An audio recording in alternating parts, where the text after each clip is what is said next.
Jude Kelly, welcome. Thank you.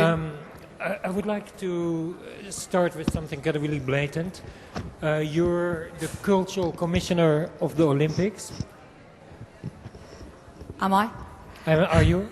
No. What is your relationship with the Olympics? Okay. I'm the chair of something called the committee, the advisory committee for ceremonies, education and culture for the London Olympics. That's not my day job. Mm-hmm. But it's very relevant, this thing. I mean, when you said, is it a cultural commissioner?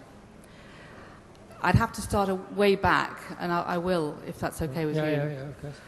Which is that I got involved in the Olympics a long, long time ago, not to do with the sport of the Olympics, but just to try to investigate really what democracy had been built around and why the Greeks used the Olympics as their moment in time to consider the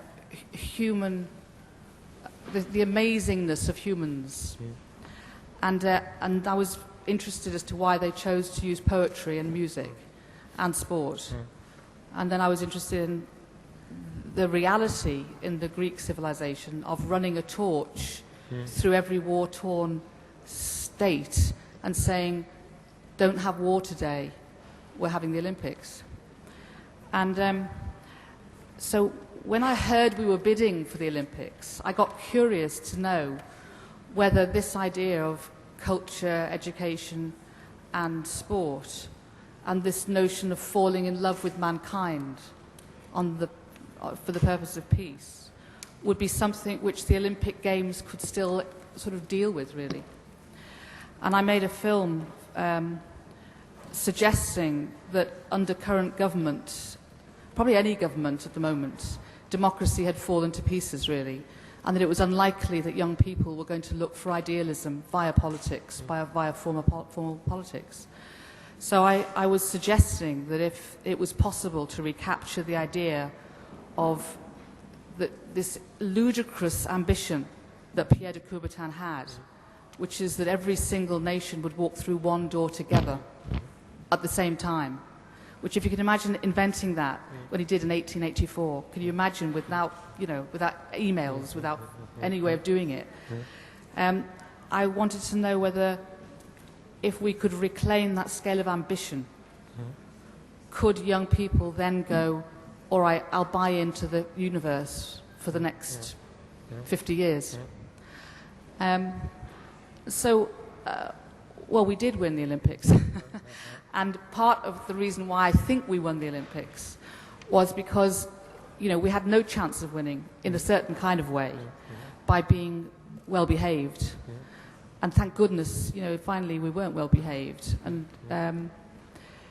I mean, there's a big gap between what you say you'll do and what you'll ever do. So let's just leave that for a second. But the final realization was that the thing that London had, if London was prepared to say it, was the idea that it had always been a nation of mongrels, and with any luck will always be a nation of mongrels, made up of immigrant after immigrant after immigrant.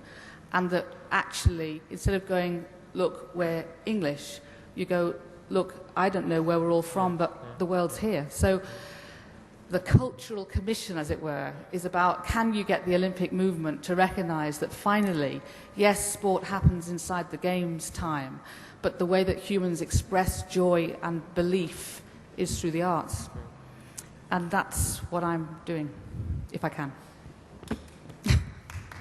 Now the Olympics bring us very much in the future. Into so does also your many of your other projects. You are actually currently artistic director of the South Bank, and that obviously has also to do with the future of London. So I was somehow wondering, before we speak about these different projects, if you could maybe in a more global way tell us what is your dream for London, what is your dream for the future?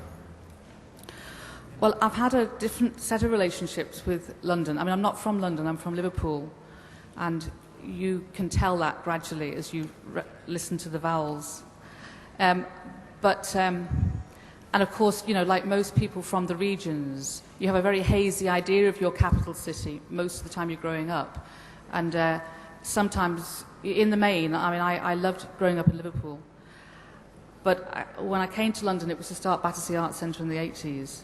And the thing I was really horrified by in London, which I hadn't noticed in Liverpool, was that it seemed to be quite possible for the gentry to live absolutely side by side next to a ghetto, and for it to seem to be apparently a matter of total indifference. And I didn't think this. I mean, that didn't seem like good example setting for a capital city. So I have a number of dreams for London.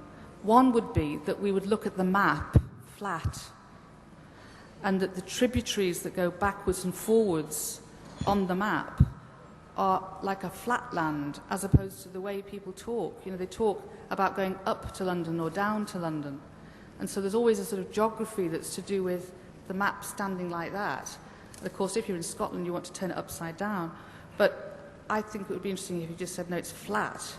And so if you took the same idea for the London as you do for canals and rivers, and said it's backwards and forwards, flowing back out to the sea all around it, you'd get a much more loving and prosperous, mentally prosperous UK. And so thinking about that plan for the future, it's maybe also interesting to think about the past. And as I said many times before, it's this Eric Hobsbawm quote when he said we should have a protest against forgetting. I was somehow wondering, what are your toolboxes from the past? I mean, one of the previous speakers, Ken Loach, mentioned John Littlewood, which I thought was very interesting as a sort of a great pioneer. We spoke, Sanif Qureshi, about Riverside. There's obviously models also from the past, which may be interesting for us now to learn from. So I was wondering, what were your sort of models, or heroes is a big word? Well, one person who stood out for me when I was at university was Charles Parker. I'm talking about the person who made the radio ballads. He recorded tradition, the voices and the thoughts of fishermen, travelling communities, or a range of people who, I suppose, you would think of the unheralded, the less central communities. So he made interviews of He made interviews with them all. Yeah. And he captured them forever. And as Susan was saying, it wasn't just what they said, it was the actual tonal quality of their voices. So they were like the equivalent of geology projects. You know, you could feel on the rock face of their voice these qualities of that contain not just their memory, but their ancestors' memories. That I thought was, well, for me, that was very affecting. And the other thing was, I think, a gradual understanding of why people went to war. I have thought a lot about the Second World War, because my father's fought in it. It was the only time I can remember realizing that a huge proportion of the world went to fight against fascism on all fronts, and at the same time housed refugees from all of those places. And that combination of the world going out to fight for freedom and refugees being housed is something which, although I didn't do it, my family did it. And now I feel it's a memory that I want to find a way of preserving, not in the sort of sentimental way that people tend to do, you know, quick documentaries about the war, but what did it actually mean that people went and fought for freedom? And this directly relates to what I'm doing now, because, you know, the Festival of Britain site, which is what the South Bank is on, it was 27 acres carved out after the war, called the Landscape of the Imagination. And it was specifically about recognizing that if you know, because I think that during the war a social revolution happened. I think that they say that Britain never had a revolution, and I don't think that's true, because I know that people went to the war with one class system and came back with another. And I think it was only because there was so much fighting and death and destruction happening that you didn't notice that there was also a revolution. And so coming back and creating, you know, all these social policies of health and housing and welfare state and education, at the same time to say, right, this 27 acres is for the imagination. Can you imagine doing that now? You wouldn't do it in that way. And I wish we did. So the memory of the Festival of Britain, when you ask people about it, is that all of the imagination that went into the Bauhaus movement, all of the imagination that went into Black College Mountain, or the aesthetic investigation, also met this notion of the right for beauty and the right for playfulness for everyone. And that combination of incredible aesthetic standards and total commitment to democracy was what that site was for. Well, it's forgotten it. So how do you revive its memory? But do you think you'll be able to resurrect some of it in the Olympics, or is that your? Well, I wasn't really plan? putting the two projects together in that way. I mean, I think that resurrect. But how, in the kind of current cynical moment about politics, particularly, do you think that a kind of poetic vision like that, through the intermediary of somebody like you, can? Well, I don't. I mean, the interesting thing about the Festival of Britain is that it was obviously an absolute jewel in a crown of belief systems, and within 18 months it was demolished. It was pulled to pieces because the Conservative government came in and took it down deliberately. Provisional, huh? So although the good thing is the memory stays, I wouldn't begin to imagine that there is going to be a sort of great big consistent sweep of wonderfully joined up good things, because that would be hubris anyway. But what I do think is that people who, well, what's the Olympics is a metaphor, isn't it, for extending yourself beyond your normal capacity. And I think there is, well, those of us who want to can choose the Olympics or not to be a moment where you go, well, I'll do something even more difficult than I was going to do in the first place.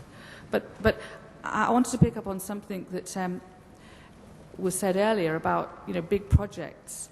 I think there's a big contradiction between great big projects or even medium-scale projects that people go, well, it'd be nice if it's all sort of tidied up and sorted out and made consistent.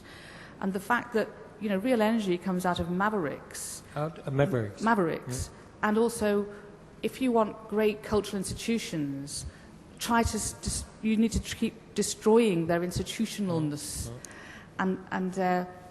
So if you try architecturally to tidy everything up so it looks as if it all belongs to the same story, you stop people who are artists coming along and putting their own personality into it, and you force the cultural institutions to become barren landscapes. So I'm for messing things up, actually, rather than tidying them up. I have a question. You're currently run the South Bank, and the South Bank clearly is established in the remnants of the Festival of Britain. It's been for a very long time an incredibly contested kind of project. Very few people have said any good words. There have been decades of trying to tamper with it physically. Almost every component has been given up at some point. Can you say what your intentions with it are, to the extent that it depends on you? Well, I think, first of all, to remember what it was, as I've just been talking about, and the things that inspire me about what it was, and therefore what it could be, is, originally, 80 muralists were on the site. There were 127 sculptures. There were fountain projects. There were horticulturalists working there. They took a slogan, women and children first, because they didn't believe it should be a machismo space. So, I think it's about being interested in returning to some of those principles of the landscape. I think it's also about recognizing that there are points in history when people provide new energy. And so I personally like the idea that the festival hall, which by the 1960s, say like late 60s, probably had become a bit sort of middle-aged and complacent and spreading. Next to it, you get this, teenager going, screw you, with elbows everywhere, which is how I think of the Hayward. And that's why I love the Hayward, because it's sort of, it doesn't care. And then you've got this weird thing of the Queen Elizabeth Hall, where the script to the architects who are unnamed, there were 6 young architects in the GLC, I think, where they said, oh, by the way, whatever you do, build it inside a concrete bunker, because we're worried about the helicopter noises. Well, these are all sort of amazing anomalies, and you could say, well, that's not consistent, so we'll tidy it up. But I would say, no, that's its history, let's go with it. it's like a family, isn't it? You inherit your family, or you have your family. Some of them are different shapes and sizes. Just love them all. So my aim is either actually or metaphorically put a great big ring road of flags around everything that the South Bank is responsible for, which is now 21 acres, and then get going and make it wonderful. I don't think it needs a big master plan or a wavy line. I mean, Cedric Price, who was a great friend of mine, I mean, he always said the trouble is with a lot of buildings, people are really building them because they want a divorce, but they haven't got the nerve to approach their partner, so they go off and build a building instead. And you know, I don't think we need a major project there. We need good art and great ideas, and it to be a landscape for artists. Very nice that you mention Cedric Price, because in some kind of way Rem said something when we prepared the marathon and kind of went through questions. Just at the moment we saw so many kind of recurrent elements to situationism and sort of urban reefs and all of that. And sort of all of a sudden Rem asked if one would sort of look at what Guy Debord was to France, if maybe that would be Cedric Price to England, which I thought was a very, very interesting kind of sudden intuition. And you have written, one of the first things I read in the newspaper when I actually moved to London this spring was a kind of a homage you wrote to Cedric Price. And I was somehow wondering if you could talk a little bit more about Cedric Price, John Littlewood, the Fun Palace, and to which extent sort of that whole idea of energy you mentioned is somehow related to them. Yeah, well, I mean, obviously, you know, Joan Littlewood was the person that, you know, all of the very few women directors that you ever met, and there were very few of them, they all wanted to be Joan Littlewood. And in fact, there was a reason for that, actually. Not only was she so amazing, but as the male lecturer said to me when I said, oh, I'd like to be a director, he said, well, there's Joan Knight who's a lesbian, there's Buzz Goodbody who's dead, or there's Joan Littlewood who's retired. Which would you like to be of those three? And it was, I think Susan was saying earlier, you know, there was some, you really knew that there were some battles to be fought, and Joan Littlewood fought all of them at the same time. I met Cedric because I was directing Eleanor Bron, who was his partner in a play, and he came up to sort of stay for the weekend with me. And I didn't realise the commitment that he and Joan Littlewood had made to this Fun Palace had lasted for so long. And in fact, almost everything they said about the Fun Palace on the River Lee, you know, a sort of transparent playground full of technology and possibility for talking, and it's all still there to be done. Nobody's quite done it yet. So that in itself was very inspiring. And Cedric was also the first person who tried to do a master plan for the South Bank, but it was a really wonderful, amazing one. But I met him because in as much as I've been interested in creating big institutions because they are influential, I think they should be matched by little tiny institutions that explore intimacy. So I developed this project called Metal, which I'm still doing as well, and Cedric helped me design this railway station. And he basically said one thing, which is design a space by light. And I thought he didn't just mean, you know, the practical. Thank you. We need to move to the next person, but thank you for ending on this note. Many thanks to Drew Kelly. Thank you very much.